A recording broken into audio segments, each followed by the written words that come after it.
Ini Indonesia loh. Rumah adat yang dimiliki oleh masyarakat Madura adalah halaman panjang yang biasanya disebut tanian lanceng yang membuktikan kekerabatan masyarakat Madura. Rumah adat Madura ini memiliki satu pintu di depan rumah agar pemilik rumah dapat mengontrol aktivitas keluar masuk keluarga. Pintu yang dihiasi ukir-ukiran asli Madura dengan warna hijau dan warna merah yang memiliki lambang kesetiaan dan perjuangan.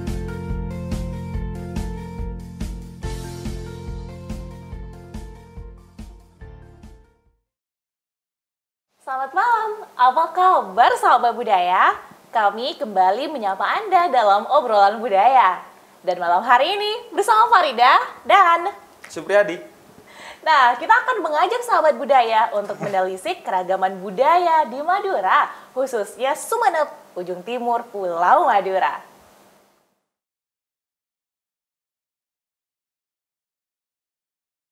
Sahabat budaya, tanian lanceng adalah pola pemukiman tradisional suku Madura.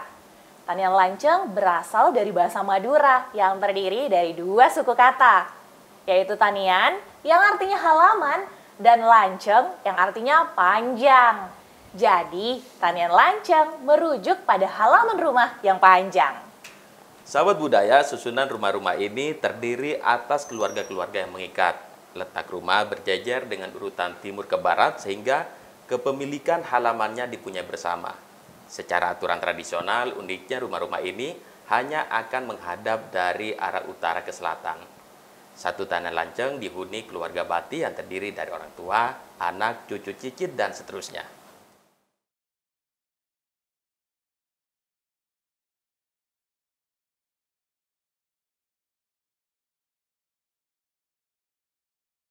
Sahabat budaya, tidak banyak yang tahu tentang apa dan bagaimana tanian lanceng, baik dari tata letak maupun filosofinya. Nah, malam ini kita berdua akan membahasnya tentu saja dalam obrolan budaya bersama ahli budaya.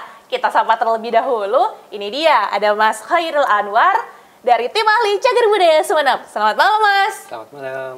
Dan untuk narasumber kedua yang sudah hadir di sini, Mas Faik Nur Fikri dari Sumeneb Tempo Dulu. Iya. Kabar baik, Mas? Malam hari. Alhamdulillah baik. Waduh, kayak di Tempo Dulu sih, tapi Tempo masih dulu. milenial ya. Betul. Itu yang bikin bangga. Jadi generasi muda harus paham tentang sejarah juga. Kalau bukan yang muda, siapa yang akan melestarikan?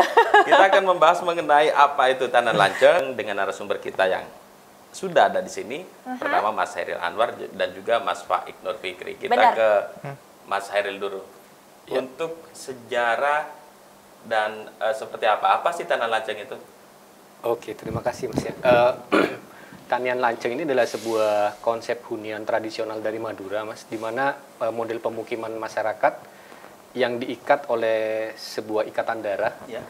sehingga mereka membuat sebuah rumah yang berjejer dari barat ke timur, dan itu biasanya berhadap-hadapan dan dilengkapi beberapa unsur kelengkapan dari sebuah kampung. Ya. Jadi di situ ada tempat ibadah, kemudian mereka juga membuat fasilitas yang berupa dapur. Terkadang mereka membuat dapur bersama dan juga kamar mandi bersama. Dan Jadi ini juga, sedikit tentang masuk sebagai rumah tradisional masyarakat Madura. ya, memang banyak yang tidak tahu bahwa Tanian Lanceng ini adalah sebuah konsep hunian atau perumahan tradisional Madura yang sudah ditetapkan sebagai warisan budaya tak benda oleh Kementerian Pendidikan dan Kebudayaan pada tahun 2015. Wah, berarti memang benar-benar ada ya. Benar-benar ada, Bukan Kak. hanya sejarah dan cerita, tapi wujudnya ada. Iya. Ih, sejak kapan sih Kak kalau Tanian Lanceng ini ada gitu? Kan tahu kita doang Indonesia, terutama untuk Madura, itu kita pernah mengalami kayak ada bangsa lain loh yang ada di sini gitu. Nah, ini ada pengaruh dari itu nggak sih? Atau memang ini diciptakan oleh suku Madura sendiri gitu? Sebenarnya sampai detik ini memang ketika berbicara sejarah tidak diketahui sejak kapan. Aslinya kita akan berbicara sejarah itu mengenai waktu ya, Mas. Jadi untuk ketetapan waktu memang tidak diketahui sejak kapan pola pemukiman ini muncul, tetapi kita bisa melihat dalam proses perkembangan sejarah bahwa ada yang disebut dengan masa proto sejarah di mana masyarakat mulai mengenal pola pemukiman yang menetap, Mas. Nah, tanda-tanda disinilah yang pada akhirnya menyebabkan masyarakat Madura mulai punya konsep pemikiran bahwa ketika membuat rumah, mereka akan berkumpul dalam satu keluarga dan mereka menyusun secara rapi dalam konsep Tanian Lanceng itu sendiri. Jadi bentuk sosial dalam keluarga masih erat Iya, dengan adanya Tanian Lanceng ini. Karena Tanian Lanceng ini sebenarnya mengikat keluarga inti. Jadi dengan mudah kita akan mengidentifikasi nanti siapa sih kakeknya, kemudian orang tuanya siapa, kemudian cucunya siapa. Karena mereka berkumpul dalam satu lokasi atau satu area. Oh gitu.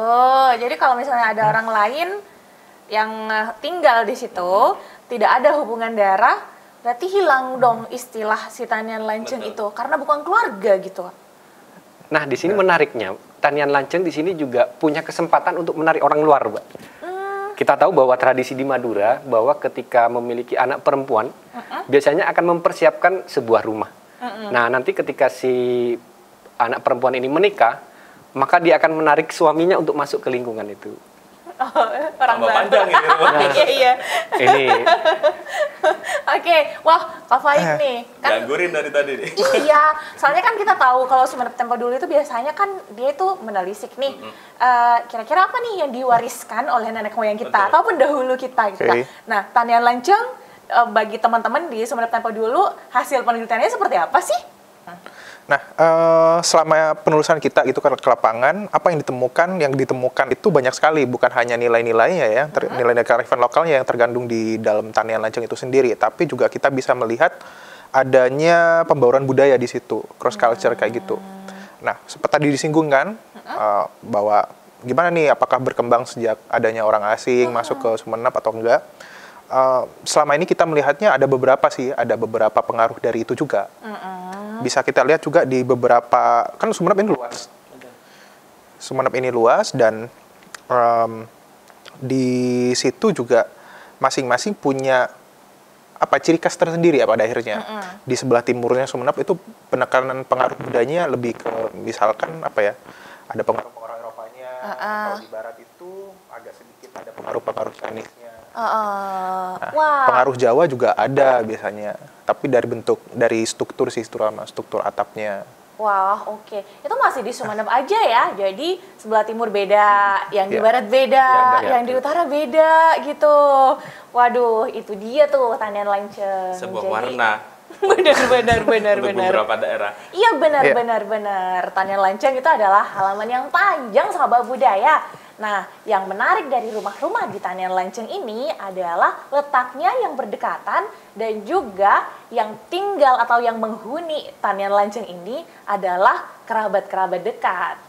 Tanian Lanceng adalah permukiman tradisional masyarakat Madura yang berupa kumpulan rumah yang terdiri atas beberapa keluarga dan masih terikat dalam satu hubungan darah. Lalu bagaimana penerapan Tanian Lanceng di kalangan masyarakat saat ini? Kami akan kembali setelah yang satu ini. Masyarakat Madura kaya akan kearifan lokal. Hal itu tercermin dalam kehidupan sehari-hari. Masyarakat Madura menganut sistem adat perkawinan matri lokal. Artinya, perempuan yang telah menikah akan tinggal bersama orang tua. Tak mengherankan jika orang tua Madura kemudian akan membuatkan rumah untuk anak-anak perempuan mereka yang sudah menikah dalam satu pekarangan atau tanian yang sama. Tanian Lanceng umumnya didirikan di atas sebuah pekarangan yang luas. Bangunan-bangunan yang ada dalam pekarangan, seperti kopung, roma, dapur, ataupun kandang, disusun secara berderet membujur dari barat ke timur mengelilingi tanian. Tanian mempunyai fungsi yang cukup penting dalam sebuah pekarangan. Tak hanya sebagai pengikat bangunan, tanian juga berfungsi sebagai ruang untuk tempat berkumpulnya keluarga, baik sehari-hari, acara besar tertentu, ataupun sebagai tempat untuk menjemur hasil pertanian. Kopung terletak di sebelah barat, berfungsi sebagai tempat ibadah. Bangunan ini umumnya menggunakan struktur panggung. Tampilan kopung dibuat sangat sederhana, tanpa banyak unsur seni rupa di dalamnya. Roma dibangun berjejer di sisi utara, terdiri dari beberapa bangunan untuk tempat tinggal orang tua, anak-anak ataupun cucu-cucu perempuan yang sudah menikah. Rupa bangunan dalam satu pekarangan bisa beragam. Ada trompesan, pekun, dan bangsal. Model rumah bangsal adalah model rumah yang paling banyak menarik perhatian. Bentuknya merupakan serapan dari beragam kebudayaan. Rumah bangsal mempunyai denah yang cukup sederhana, terdiri dari ruang pasarean untuk beristirahat dan ruang amper tempat untuk menerima tamu. Atapnya menggunakan struktur atap joglo dan dindingnya menggunakan struktur dinding pemikul. Berbeda dengan struktur atap joglo Jawa, struktur joglo pada rumah bangsal Madura mengalami sedikit modifikasi, terutama pada bagian saka dan runjung. Yang menarik dari rumah bangsal adalah kayanya ragam seni rupa yang melekat di seluruh tubuh bangunan. Hiasan menyerupai tanduk atau cadik perahu pada bagian atap disebut kordi. Dibuat dari batu bata yang dilepa dengan semen lalu dihias. Di sisi kanan dan kiri pada dinding ruang amper terdapat ragam hias yang dikenal dengan istilah ngantangan. Umumnya berbentuk floral dan binatang-binatang mitologi. Ukiran di atas pintu dan jendela dikenal dengan istilah rincering atau angin-angin. Berfungsi untuk mengatur sirkulasi udara dari luar ke dalam bangunan. Kolom atau pilar di ruang amper dikenal dengan istilah cangke. Rupa cangke sangatlah beragam. Secara umum ada dua jenis konstruksi yang dipakai, konstruksi batu dan juga kayu. Model ragam hias pada rumah Tanian Lanceng merupakan wujud dari simbol kewibawaan pemilik rumah. Sahabat budaya, permukiman tradisional Madura memiliki ciri khas tersendiri di mana tata letak bangunannya yang mengelilingi suatu halaman yang berbentuk memanjang. Lahan yang digunakan dalam penetapan Tanian Lanceng harus cukup luas dan sebagai awal terbentuknya permukiman Tanian Lanceng. Rumah pertama inilah sahabat budaya yang disebut sebagai rumah induk. Atau kalau dalam bahasa Madura, kita menyebutnya rumah tongku, yaitu rumah yang menjadi awal mula satu keluarga. Dilengkapi dengan langker atau surau di sebelah barat, kandang di sebelah selatan, dan juga dapur. Akan tetapi luas rumah yang dibangun harus disesuaikan dengan luas tanah yang dimilikinya. Nah, sahabat budaya, dalam pembangunan rumah yang kita sebut kemudian dengan Tanian Lanceng ini, pasti ada aturan dong, ada fungsi-fungsinya, terus juga sesuai dengan filosofi yang dibuat oleh si pemilik rumah atau si pembangun rumah itu sendiri. Nah, Kak Faik, gimana nih filosofinya, fungsinya dari tanian lanceng yang sudah ditemukan selama ini? Ya, konsep tata letaknya berarti ya. Tata letaknya pastinya dimulai dari ini dulu ya, apa yang dibangun dulu. Apa yang dibangun dulu pastinya rumah yang tadi dibilang rumah tongku itu. Pastinya itu cikal bakal untuk hadirnya rumah-rumah selanjutnya. Itu pastinya bentuk letaknya itu di sebelah barat. Lalu habis itu bangun langgar atau kopung, dan pasti bangun dapur juga. Dapurnya biasanya saling berhadapan dengan rumahnya. Jadi di dalam rumah induknya, di rumah utamanya itu hanya ada untuk ruang tidur aja, sama selasar, teras, beranda. Biasanya untuk ya aktivitas duduk-duduk apa kalau itu. Dapurnya pasti di luar. Bukan kayak rumah sekarang, dapurnya di belakang, itu enggak. Pasti di depannya. Kalau sekarang biasanya apa ya banyak di belakang kan. Nah, abis bangun rumah yang di sebelah barat itu, biasanya kalau udah punya putri, anak-anak cewek dan siap menikah, biasanya dibikinin rumah di sebelah kiri, di sebelah timurnya dari rumah tongku tadi, rumah induknya. Dapur kadang-kadang dibangunkan istilahnya dibikinin lagi nih, atau ya jadi satu kayak tadi, jadi dapur bersama. Nah terus aja nanti kalau udah punya putri lagi atau cucu lagi, biasanya nanti di sebelah timur terus kayak gitu berkembang, sampai pada akhirnya rumah itu berjajar memanjang dan halamannya juga memanjang juga kan pastinya. Oh, berarti pas masih rumah tongku itu belum tanian lanceng. Masih di cikal bakal, masih ya cukup dibilang tanian aja. Tanian. Kalau udah 2, 3 itu udah orang udah banyak nyebut ya tanian lanceng gitu loh. Dapur ya kadang ada yang tetap ukurannya, kadang juga ada yang sampai panjang. Di beberapa daerah itu di Sumeneb ada yang sampai kayak dapur umum jadinya, satu deret kayak gitu memanjang pas di depan rumahnya. Wah, itu tata letaknya ya. Ya. Kalau filosofinya gimana nih Mas Haril? Nah, ini menarik tentang nilai filosofi. Sebenarnya kita tahu bahwa kita ini adalah manusia, makhluk simbolis ya, Pak. Segala sesuatunya disimbolkan dengan hasil-hasil kebudayaan. Nah, kalau kita lihat dari tanian lanceng, ini merujuk pada salah satu unsur kebudayaan universal nih, yaitu munculnya organisasi sosial, Pak. Ini menjadi identitas bahwa sebenarnya dalam suatu keluarga yang merupakan bentuk dari organisasi sosial yang dibentuk oleh masyarakat Madura, itu membutuhkan apa yang disebut dengan identitas. Jadi identitas atau cikal bakal dari terah atau keluarga dari kita semua, ini pasti dibutuhkan dalam rangka untuk mengetahui akar kesejarahan kita. Jadi misalnya kita ini putranya siapa, kemudian ayah kita itu putra dari siapa. Nah, dari konsep tanian lanceng ini semuanya sudah tercipta atau tersusun secara rapi ya, sehingga konsep penelusuran kesejarahan tentang sebuah keluarga itu akan menjadi lebih mudah. Dan terciptanya organisasi sosial itu menjadi pertanda bahwa ya memang masyarakat Madura memiliki kerabatan yang sangat erat. Kita tidak bisa terpisah dengan keluarga yang lain. Ada pakem tidak Mas dalam satu bentuk tanian lanceng? Bahwa kan kadang di masyarakat tradisional ada aturan secara tidak tertulis yang tapi itu dipegang teguh untuk sebuah tradisi. Untuk tanian lanceng ada pakem khusus nggak yang masyarakat terapkan? Ya, memang secara turun-temurun ada sebuah kesepakatan yang tidak tertulis untuk menunjukkan bahwa identitas keluarga dari orang-orang tertentu biasanya dia akan membuat itu mengawali dengan tadi ya Mas, rumah tongku, jadi cikal bakal ya.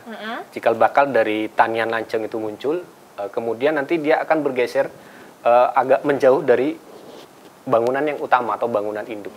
Jadi mereka bergesernya ke sebelah timurnya, atau mungkin kalau sudah tertutup maka akan berada di depannya. Ini sebenarnya sebuah simbol bahwa prestis atau istilahnya struktur sosial seseorang itu akan tampak. Jadi bagaimana kita akan memperlihatkan kepada orang luar bahwa sebenarnya ukurannya begini nih Mas. Kalau kita punya lahan yang luas, berarti kita kan kaya. Kita sudah mempersiapkan kepada generasi kita berikutnya. Nah, makanya di situ muncul kekuatan-kekuatan, misalnya kekuatan dari sebuah simbol, konsepsi tentang banyak anak, banyak rezeki. Nah, dia semakin banyak anak, maka si orang tua ini akan mempersiapkan lahan, dan nanti tugas si anak-anak itu juga akan sama, Mas. Dia akan memperluas area lahannya, sehingga muncullah apa yang disebut, mungkin kalau kita lihat konsep perumahan sekarang, Mas, itu klaster, Mas, sebenarnya. Jadi misalnya, nanti di sini klasternya Mas Faik nih. nanti di sini klasternya Mas Supri nih. Kemudian di sini klasternya Mbak Ida. Nah, itu sama. Itu yang digunakan oleh masyarakat Madura yang sebenarnya kemudian diadaptasi oleh gaya-gaya modern. Sebenarnya kita tidak bingung atau tidak merasa ini, Mas. Loh, kok menarik ya? Sebenarnya nggak menarik, kenapa? Itu sudah kami dulu biasa. sudah punya. Iya. Dan itu adalah ciri identitas kita. Sekarang lebih modern aja. Ya, kemasannya mungkin berubah dari sisi ininya, mungkin masih bentuk atau apa itu kan seiring dengan perkembangan ilmu pengetahuan lah. Jadi sahabat budaya, kalau kita main-main nih ke wilayah yang di situ menerapkan tanian lanceng, kita nggak perlu bertanya di mana petuahnya, di mana anak pertama, anak kedua, dan seterusnya. Jadi kita pakemnya rumah induk, jadi itu tuan rumahnya. Iya benar-benar.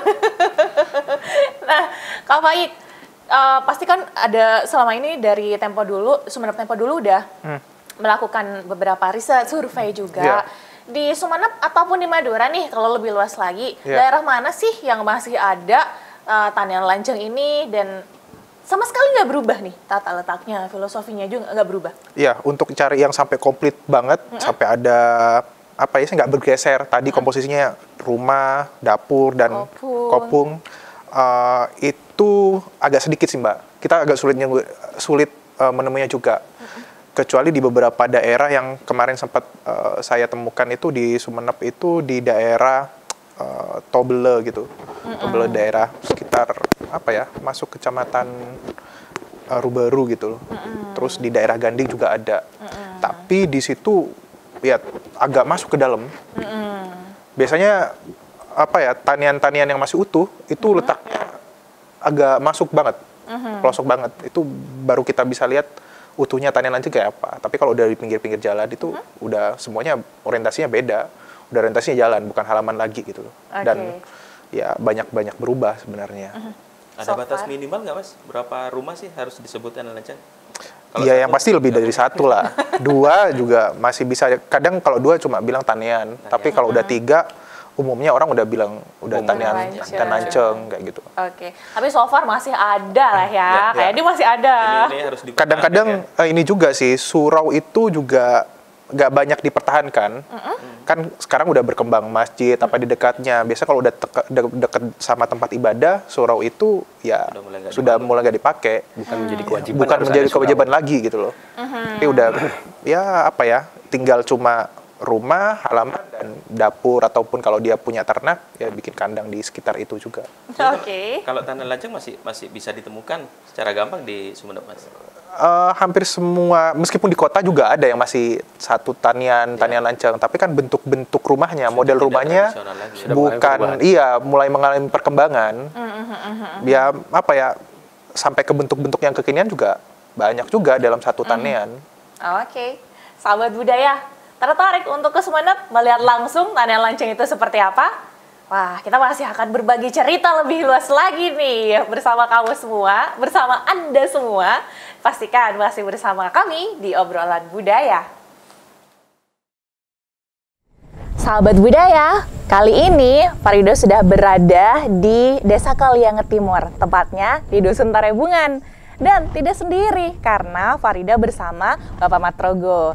Nah, beliau ini merupakan tokoh masyarakat yang sampai saat ini masih melestarikan tanian lanceng. Pak Matrogo, apa kabar? Baik. Kalau dalam bahasa Madura, ditanyain kabar tetap jawabannya baik ya, Pak? Baik, saya. Oh, saya. Seperti itu, sahabat budaya.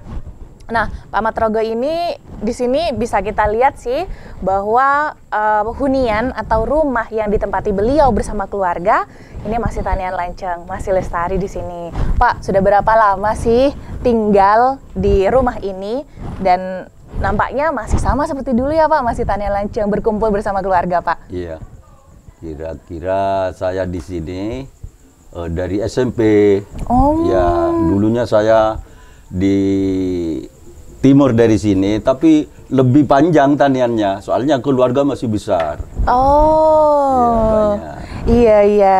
Jadi pas masih SMP, berarti Pak Matrogo bersama saudara-saudara yang lain, gitu ya Pak? Betul. Nah, kalau saat ini yang tinggal di sini sama Pak Matrogo yang sekarang berarti yang paling sepuh ya Pak, yang paling tua di sini ya Pak? Iya. Dari saudara saya paling tua. Ada berapa orang nih, Pak? Kebetulan saya tidak banyak saudara, cuma 2. Oh gitu. Iya. Putra putri? Putra putri saya 2. Nah, kalau konsepnya tanian lanceng kan biasanya putra putri nanti akan tinggal sama bapak di sini ya, Pak? Iya. Nah, sekarang itu kan zamannya sudah modern, sudah berubah. Pak Matrogo saja sudah pindah dari tanian lanceng yang dulu kan? Iya. Nah, itu kira-kira masih akan dilanjutkan apa tidak nih, Pak? Sebenarnya tanian lanceng ini tergantung dari halaman, dari lebar cek seng amatura, lokean tanah. Ya, tanah itu sekarang kan sudah semakin sedikit sempit-sempit. Jadi untuk tanian lanceng sepertinya sudah tidak seperti dulu. Kalau dulu tanian lanceng bisa 7 rumah, 5 rumah, satu halaman di depan itu tanian lanceng. Iya, iya. Tapi sampai saat ini di Tarebungan misalnya, atau di Kalianget Timur, itu masih ada dan masih banyak nggak Pak yang seperti itu? Tapi sudah tidak seperti dulu. Sekarang sudah bisa dihitung dengan jari. Ada 10 rumah? Yang tanian lanceng. Mungkin kalau Kalianget Timur, ya segitu sudah. Gitu. Tapi jumlah rumahnya tidak seperti dulu. Paling 3, 4 itu. Dulu sampai 7 kadang-kadang. Iya. Pak Matrogo dulu supaya panjang sekali ya, Pak? Saya kebetulan keluarga besar di rumah saya yang dulu itu kalau diingat 1, 2, 3, 4, 5 rumah. Ya, tanian lanceng gitu. Iya. Nah, Pak, mungkin bisa cerita nih, Pak. Dulu ketika tanian lanceng masih 7 rumah, terus sampai sekarang itu sudah mungkin 2-3 rumah aja. Nah, perbedaan yang sangat dirasakan dulu sampai sekarang tuh, Pak. Sebenarnya gini, perbedaannya bisa dibilang karena BKKBN sukses. Ya. Jadi anak sudah tidak seperti dulu jumlahnya. 2, 3 sudah ya kan. Jadi saya kebetulan berdua ya. 2 rumah ini sudah tanian lanceng. Yang dimaksud tanian lanceng ini kan gini, 2 rumah. Halaman di depan rumah ini panjang, tapi pintu tetap 1. Ya, pintu masuknya 1. Iya. Nah, tanian sebagai tonggak utama dari rumah itu artinya tempat beraktivitas gitu, Pak. Itu masih difungsikan seperti dulu nggak, Pak? Seperti Bapak masih kecil gitu? Oh iya, masih. Soalnya fungsinya gini sebenarnya, kalau punya hajatan misalnya menikahkan anak ya, itu terop panjang di tanian itu, yang panjang ya. Jadi tidak perlu ke halaman lain, di tanian lanceng itu sudah. Iya. Kalau untuk aktivitas sehari-hari, biasanya apa aja yang dilakukan nih bersama keluarga yang lain? Karena kita sudah yang diam di tanian lanceng ya, ini kan banyak anak, jadi bermainnya di tanian ini puas, kan panjang. Main bola ya bisa, soalnya kan panjang. Kalau cuma 1 rumah, 1 tanian ya, ya kan sempit. Iya, benar. Jadi kelebihannya di situ tanian lanceng. Iya, benar. Puas untuk anak-anak. Wah, cucu-cucu banyak berarti deh, Pak. Iya. Pak, ingat nggak dulu ketika orang tua Bapak, kemudian mereka membangun rumah, kemudian dikonseplah tanian lanceng karena banyak saudara. Itu kenapa sih, Pak, katanya, Pak? Kok konsepnya bisa tanian lanceng gitu, Pak? Gini sebenarnya, karena satu keluarga ya.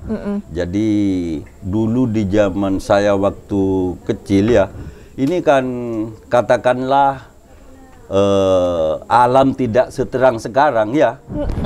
Gelap. Jadi kalau misalnya satu tanian lanceng itu kalau menyalakan strongking ya, lampu petromat itu, satu yang di tengah misalnya dinyalakan, di tanian itu sudah terang. Nah, itu sebenarnya fungsinya yang diantaranya. Salah Jadi satu. anak-anak malam masih bisa main. Sekarang tentunya udah jauh berbeda ya, Ya, Pak. sekarang kan sudah terang.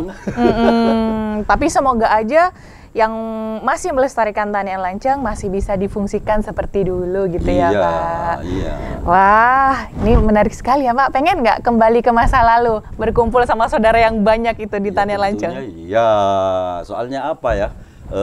Keluarga kan dekat, saudara. Paling jauhnya kan Tanian Lanceng itu sepupu misalnya. Jadi enak. Misalnya sehari-hari ngocek palapa, kurang bujo, tidak jauh mintanya pada saudara sudah. Nggak perlu ngundang tetangga ya, Pak? Iya. Oke, nah sahabat budaya gimana? Tertarik untuk tinggal di rumah yang taniannya lanceng, yang halamannya panjang? Pastinya itu akan sangat menarik ya, karena bisa berkumpul bersama keluarga. Semoga aja nih ke depannya bisa ada nih orang-orang yang masih melestarikan itu, biar bisa berkumpul bersama keluarga. Nah, Pak Matrogo, Ya. nah sahabat budaya yang sedang menonton malam ini nih dari seluruh Indonesia gitu, Pak. Karena mungkin banyak juga ya, Pak, rumah di seluruh Indonesia yang konsepnya hampir sama nih. Ada harapan nggak, Pak? Ada pesan-pesan nggak, Pak? Oh ya, sebenarnya tidak banyak ya. Kalau buat rumah enaknya Tanian Lanceng itu yang dimaksud bukan apa, lihat cucu dari saudara, kan ketahuan di situ tiap harinya. Jadi mudah-mudahanlah ke depan Tanian Lanceng ini bisa tetap lestari. Iya benar. Tapi Pak Matrogo, halaman ini kan sudah penuh. Berarti anak cucu harus dibuatkan lahan yang lebih besar lagi ya, Pak? Iya. Biar bisa ada tanian lanceng lagi ya? Iya, makanya saya bilang dari awal, loke tanah sekarang sudah sempit-sempit gitu. Itu faktor yang juga bukan menghambat sih, tapi kayak mengurangi tanian lanceng saat ini ya, Pak? Iya. Oke, terima kasih Pak Matrogo. Sahabat budaya, nanti kita akan main-main lagi lah. Kalau misalnya ada kesempatan untuk ke Sumeneb, ke Pulau Madura, main aja ke Kaliangat. Di sini tanian lancengnya masih ada beberapa, jadi kamu bisa menikmati seperti apa tanian lanceng dan bisa merasakan tinggal di tanian lanceng itu seperti apa. Sahabat budaya, bentuk rumah adat di Madura secara umum didasarkan pada bentuk atap yang dipengaruhi oleh arsitektur Jawa. Sedangkan bentuk rumah tanian lanceng antara lain trompesan, pengsal, pekun, dan pacenan.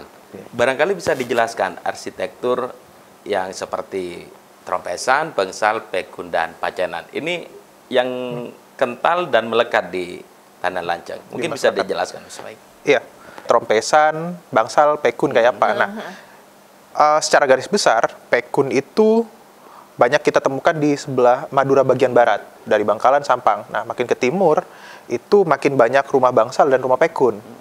Nah, bentuk yang mencolok dari rumah trompesan itu kayak apa? Atapnya atap pelana, sederhana. Materialnya lebih banyak material-material lokal sebenarnya. Material-material alam ya, papan, bambu. Atapnya udah atap genteng, sama juga. Tapi minim ornamen. Lebih banyak ornamen geometris. Pengaruh-pengaruh budaya asingnya makin berkurang. Nah, tapi makin ke timur, di rumah bangsal ataupun rumah pekun, itu pengaruh budaya, persinggungan budaya ya, baik dari Jawa tadi dan budaya-budaya asingnya seperti Eropa, Cina itu luar biasa banyak, terutama makin kental, makin banyak terutama di Sumeneb tuh. Bentuknya pekun kayak apa? Ya mirip-mirip atap pelana pada umumnya sih. Mirip-mirip bangsal juga, tapi lebih sederhana. Nah, kalau rumah bangsal itu ciri-ciri utamanya atapnya mirip atap joglo sebenarnya kalau di Jawa. Tapi perbedaannya itu di atas bubungannya, di puncak atapnya itu ada tambahan ornamen yang kita kenal itu namanya kordi. Dan di beberapa daerah ada yang bilangnya tanduk. Ada kemarin bilangnya apa, indrajit apa, saya lupa. Yang pasti sesuai dengan konteks lingkungannya. Karena setiap daerah pasti sebutannya beda-beda. Fungsinya untuk apa? Fungsinya kalau secara sains itu sebagai pemecah angin. yang paling menarik kan sebenarnya karena rumah itu ada tanduk-tanduknya itu ya. Padahal rumah yang ada tanduknya itu bukan hanya kita kenal di Madura aja, tapi di beberapa daerah kayak di Jawa ada juga, tapi lebih tipis, lebih kecil. Di Jepang juga ada tuh kayak gitu tuh. Di China juga ada, yaitu fungsi apa secara sains ya, itu sebagai pemecah angin. Tapi kalau di Madura lagi, balik di Madura itu punya nilai spiritual sih sebenarnya. Tidak hanya sebatas untuk pemecah angin. Padahal secara sains Ya, sebagai secara angin. sains, Tapi kalau balik lagi ke Madura, pemanya itu punya nilai spiritual tertentu. Biasanya yang punya apa ya, rumah-rumah bangsal ini adalah tokoh-tokoh yang masyarakat yang kayak dituakan lah di lingkungan itu gitu. Tapi kalau Makanya ini jarang. bentuk ini ada perbedaan kasta ya di masyarakat, bahwa kalau bentuk ini masyarakat yang kalangan menengah ke tengah atau atas. atas gitu.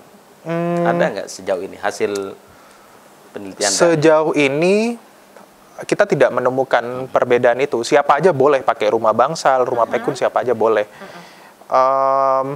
Apa ya? Saya belum menemukan ada ini. Ada Mau pakai, iya. perbedaan kasta, Perbedaan kasta dalam kayak gitu. bentuk bangunannya ya. Bahkan seiring perkembangannya zaman ya, rumah-rumah yang ada di Tanian Lancang, model-model rumah itu bukan lagi pakai model trompesan, pekun bangsal, tapi udah model-model kolonialan bahkan. Sudah Ada yang lebih besar kan ya? Iya. Kan ada beberapa itu kalau kita lihat Iya, tuh, benar. terutama di pusat kota Sumeneb. Ya, Itu udah pengaruh ke situ. Apalagi sekarang nih udah zaman kemerdekaan, malah bentuknya bermacam-macam, makin modern gitu. Tapi ya itu tadi esensinya, tanian itu nggak akan hilang. Kalau taniannya dipagar, udah jadi perumahan, nah itu kan ya. Nah, tapi penasaran juga nih, kenapa kemudian ada istilah pegun, terus trompesan, bangsal, dan juga pacenan ini? Dari mana sih awalnya nih Mas Hairil? Sebenarnya ini tradisi-tradisi tersebut bersifat ini ya, adaptasi terhadap kebudayaan-kebudayaan luar. Karena kita tahu memang Sumeneb posisinya yang berada di ujung timur Pulau Madura nih. Kalau kita lihat dalam perjalanan sejarah, ternyata memang kita menjadi semacam titik pusat persinggungan budaya yang begitu pesat. Jadi berbagai bentuk kebudayaan di situ pasti berkembang di tempat kita atau di Madura ya. Dengan dimana masyarakat ketika melakukan adaptasi, kita tidak menghilangkan identitas kelokalan. Nah, jadi misalnya ambil contoh pecinan, pacenan ya, karena berasal dari kata pecinan. Ini kan klaster-klaster atau tradisi ya, bentuk rumah yang menggunakan atap-atap gaya Cina, yang memang dimana pengaruh datangnya ini dari kebudayaan etnis Tionghoa. Karena kita tahu memang kondisi kita yang terbuka, masyarakat kita yang adaptatif, maka berbagai kebudayaan di sini melebur dan menjadi satu di Sumeneb, tetapi mereka tidak menghilangkan identitas lokal. Jadi bagaimana bentuk rumah, misalnya seperti yang disampaikan tadi, bahwa secara umum memang rumah induknya sama, yang berbeda itu kan pada bentuk atap, di mana rumah kita dibuat itu di dalam itu los atau tidak ada kamar, tidak ada sekat, dan di situ istilahnya tidak begitu besar sih, mungkin sama dengan ukuran rumah sederhana di zaman sekarang. Tetapi di situ kan menjadi nilai penting ketika kita tahu di mana ornamentasi yang ada itu merupakan bentuk-bentuk adaptasi yang ternyata ketika dikaji secara sains oleh teman-teman sebelum tempo dulu, misalnya ada yang berfungsi sebagai pemecah angin. Gitu. Nah, kita tahu bisa dikaitkan dengan struktur geografis kita.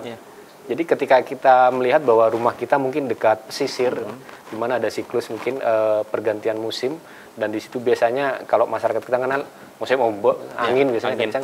Nah, ini meminimalisir bencana sebenarnya gitu. Jadi ternyata masyarakat kita sudah hebat, luar biasa. Cuman terkadang kita yang muda-muda ini kadang berpikir, ini apaan nih orang-orang dulu bikin seperti ini gitu. Tapi kita tahu ternyata bahwa di situ memiliki nilai-nilai yang bagus ya. Mungkin ketika menyampaikan ke generasi muda, para leluhur kita atau orang-orang sebelum kita itu memang tidak bisa menyampaikan secara ilmiah atau secara akademik ya. Sehingga kita terkadang melihat bahwa ini apaan sih orang-orang tua bikin kayak gitu. Sehingga terkadang kita tidak menarik. Padahal kalau kita kaji secara ilmiah, wah ternyata dapat nih di situ. Ini ada kajian sainsnya nih. Gitu. Bikin kalau ada tanduk kita mikirnya bikin ribet tukang aja ini. Ya, Padahal ada fungsinya ya. bahkan kan menariknya begini, ketika orang itu membuat ornamentasi atau hiasan tanduk itu kan dia tidak membawa dari bawah, tapi memang bikin di atas gitu. Ini yang Terkait ya itu terkait dengan nilai-nilai spiritual memang adalah salah satu bentuk gaya transfer of knowledge ya Mas. Jadi transfer budaya yang dilakukan oleh generasi terdahulu memang ketika menyampaikan pada generasi muda atau di bawahnya memang sering dengan menggunakan bahasa-bahasa kiasan. Oh, iya. Makanya yang muda-muda kurang mengerti, kurang paham karena bahasanya pakai kiasan, sahabat budaya. Tapi kayak sudah terbayangkan? sudah terbayang. Jadi better tinggal di yang mana nih? Bangsal, Pecinan? Iya, betul. Karena setiap daerah beda-beda kan. Iya, masyarakat juga harus paham bahwa Tanian Lanceng itu halamannya yang panjang. Bukan rumahnya. Kalau rumahnya panjang ada jalan untuk perumahan. Pastikan nih sahabat budaya Harus pasti bersama paham. kami ya. Di obrolan budaya kita akan kembali sesaat lagi. Sahabat budaya, Tanian Lanceng memang mungkin sudah jarang ada saat ini, tapi masih ada kan? Nah, kalau tadi kita sudah bersama dengan tokoh masyarakat yang mungkin bisa disebut yang tertua yang berada di Tanian Lanceng, sekarang kita bersama anak mudanya. Nah, apa kabar Mas? Alhamdulillah baik. Wah, gimana nih perasaannya tinggal di Tanian Lanceng? Perasaan saya tinggal di Tanian Lanceng itu sangat unik sekali ya, karena keakrabannya itu sangat kental sekali. Ketika kita butuh apa-apa, kita tidak mesti ke orang luar. Oh gitu, iya benar sekali itu sahabat budaya. Kalau butuh sesuatu ada paman, terus ada paman satunya lagi, ada bibi, tinggal manggil karena sudah tinggal di satu lingkungan. Ada niatan untuk pindah nggak? Nggak ada, karena sudah sangat nyaman sekali tinggal di Tanian Lanceng. Benar, sangat nyaman sangat nyaman sekali tinggal di Tanian Lanceng ya. Bisa berkumpul, bisa berbagi. Kalau butuh sesuatu langsung aja tanya sama keluarga kerabat yang lain. Gak usah susah-susah sahabat budaya. Tuh kan sahabat budaya, asik sekali tinggal di Tanian Lanceng. Karena dekat dengan sanak saudara, kalau butuh sesuatu tinggal panggil yang lainnya, saudara dekat. Tidak perlu jauh-jauh. Tertarik untuk tinggal di Tanian Lanceng? Sahabat budaya, masih bersama kami kan? Dan tentu saja Tanian Lanceng memang selalu menarik. Bukan hanya bagi para penghuninya, tapi juga bagi para pendatang. Bukan Betul begitu, sekali. Kak? Betul. Oke. Jadi masyarakat juga harus paham, kita generasi muda harus paham apa itu Tanian Lanceng. Jadi kalau main-main ke Madura, khususnya ke Sumeneb, jadi paham bahwa dengan bentuk ini rumah berjajar, berarti ini Tanian Lanceng. Gitu. Masyarakat juga harus paham kan tentang sejarah lokal, sejarah Madura. Jadi ke Madura tidak hanya menikmati apa yang keindahan alam, tapi juga tradisi-tradisi lokal dan sejarah-sejarah lokal juga harus kita pahami. Ya. Kita ke pertanyaan selanjutnya. Iya, tentu saja, karena perkembangan zaman itu kan sudah pesat sekali ya. Betul. Dan mungkin kita sudah jarang sekali melihat si Tanian Lanceng ini dengan persis sama apa yang diceritakan oleh Kak Horil dan juga Kak Faik. Okay. Karena perkembangan zaman, semua berubah, bangunannya berubah, konstruksinya berubah, dan cara pandang masyarakat berubah, tapi unsur dan nilai budaya harus tetap kita jaga. Iya benar. Dan sebagai generasi muda nih, sahabat budaya, tentu aja kita masih mengharapkan nih bahwa kita tidak hanya mendengarkan dalam sebuah cerita atau menontonnya dalam sebuah video yang sudah diambil beberapa tahun yang lalu, tapi kita bisa melihat secara nyata. Bangunannya ada gitu ya. Kira-kira seperti apa caranya untuk melestarikannya nih? Mas Aril dulu deh. Terima kasih. Tentang pelestarian, kita sudah bisa ini ya sebenarnya pemerintah istilahnya sudah membuat undang-undang. Jadi di sini ada yang pertama itu ada Undang-Undang Perlindungan Cagar Budaya ya Mas. Jadi bagaimana nanti kita bisa merawat, kemudian melestarikan, memelihara dan memanfaatkan ya. Jadi benda-benda yang memang memiliki nilai sejarah. Kemudian yang kedua di sini juga pemerintah sudah mulai membuat Undang-Undang Pemajuan Kebudayaan. Nah, tinggal kita bagaimana mensupport dan mengaplikasikan itu. Jadi kita melihat bahwa setelah ada respon dari pemerintah, maka kita sebagai masyarakat juga harus mendukung program tersebut, yang mana ini menjadi sebuah cita-cita kita bersama, Mas, untuk kembali kepada kejayaan Nusantara. Mas. Jadi kita tidak lagi terjebak pada budaya-budaya asing yang mungkin tidak membawa manfaat yang begitu berarti bagi kita, tapi kita mengembalikan semua itu kepada poin-poin penting yang sudah diatur oleh pemerintah, dan kita menerjemahkan bahasa-bahasa pemerintah ini yang ditetapkan oleh undang-undang dengan gaya penafsiran kita, yaitu untuk melestarikan. Seperti poin penting tadi, bahwa kita sebenarnya tidak perlu terjebak bahwa belajar sejarah harus kuno nih, harus klasik. Ketika belajar tentang sejarah, misalnya kami harus berpenampilan, susah juga ya Mas, ketika kami harus berpenampilan ala-ala prehistorik atau praksara gitu. Nah, sebenarnya kita bisa tampil atau belajar secara sesuatu yang bersifat kuno ya, dengan tampilan kekinian, Mas. Betul. Jadi belajar sejarah menampilkan kekunoan versi kekinian. Oke. Kita terjemahkan, kita serap kebudayaan-kebudayaan yang dari yang berkembang, tapi kita tidak boleh keluar dari akar nilai-nilai sosial dan nilai-nilai budaya yang ada. Itu yang perlu kita lestarikan. Oke. Kalau dari yang muda gimana? Apakah harus masuk Sumeneb Tempo dulu nih? Ya enggak juga lah. Buktinya ya, boleh namanya Tempo dulu kan gitu ya. Tapi isinya kan anak muda semua tuh. Iya benar. Oke. Pertanyaannya lebih kepada bagaimana nih cara melestarikannya, segala macamnya kayak apa. Yaitu tadi seperti yang dibilang sama Mas Hairil tadi kan ya. Boleh menyerap budaya-budaya ini, tapi jangan sampai lupa nilai akar budayanya kayak apa. Nah, ketika berbicara sesuai konteksnya lagi ya, kita berbicara tentang tanian lanceng itu sendiri. Gini Mbak Farida, banyak sekali yang saya temukan di tanian lanceng itu kan yang tinggal saat ini ya, terutama adalah orang-orang sepuh mereka. Gitu kan. Yang muda-muda malah keluar kan, banyak yang ngerantau, banyak yang udah nggak cocok lagi tinggal di taniannya itu, gitu kan ya. Karena apa? Ya tadi, rumahnya kan kecil. Nggak ada ruang-ruang lain selain ruang tidur gitu loh. Padahal kita kalau pengen mau berbicara ini ya, secara arsitektural, rumah-rumah kecil itu sebenarnya kalau di luar itu menarik nih. Menarik untuk apa? Didekor lagi. Itu bukan hanya, ya mirip-mirip apartemen pada akhirnya. Di dalam kan bisa mungkin kalau wujud luarnya tetap lah ya, di dalam bisa kita buat modern tuh. Jadi kayak small housing gitu. Itu kan kita bisa nambahin, nggak apa-apa kan, boleh gitu kan ya. Di dalam kan sifatnya privat tuh. Iya benar. Kalau di luar di teras boleh lah, umum, teman-teman boleh tempat berkumpul. Ya paling nggak kita bisa nyiasati di dalam. Itu kan banyak sekarang kalau di referensi kayak gitu kan, untuk didesain di dalam rumahnya kayak apa. Rumah-rumah kecil kayak gitu kan ya, bisa desain kayak gitu juga sekarang. Kan masalahnya kenapa nggak, salah satu masalah ya, kenapa anak-anak muda tidak mau tinggal lagi di dalam satu kompleks tanian itu, malah lebih memilih di luar atau beli di luar, ya karena itu udah nggak bisa dia papain nih di dalam. Berpikirnya seperti itu, padahal bisa gitu loh. Wah, kayak selain faktor lain lah tentunya ya. Iya benar-benar, kayak kalau misalnya ada format dengan rumah tanian lanceng ini, yang muda masih berpikir kuno, ruangannya cuma satu, coba lengkapi di dalam dengan home theater gitu, pasti betah. Bisa kan? Apalagi tambah kolam renang tuh di dalam. Bisa tuh Kak, ada kasur, ada pantry kecil, ada mini teater, bukan mini teater lah ya, kayak ruang-ruang inilah, ruang baca atau udah bisa coba banget tuh sebenarnya. Aja boleh zaman dulu. Tampilan boleh zaman dulu, tapi isinya modern, bisa modern. Kan? Banyak kok referensi ini yang kayak gitu tuh, rumah-rumah kecil. Kemarin sampai pernah saya coba hitung-hitungan ya, paling luas tuh minimal kan cuma 25 meter persegi. Itu sudah bisa jadi bisa jadi apa ya? Ya satu ruangan itu bukan hanya buat tidur aja, tapi juga buat kayak mini pantry kayak gitu, kayak dapur kecil. Dapur kotor ya tetap di luar tadi kan bisa dipakai.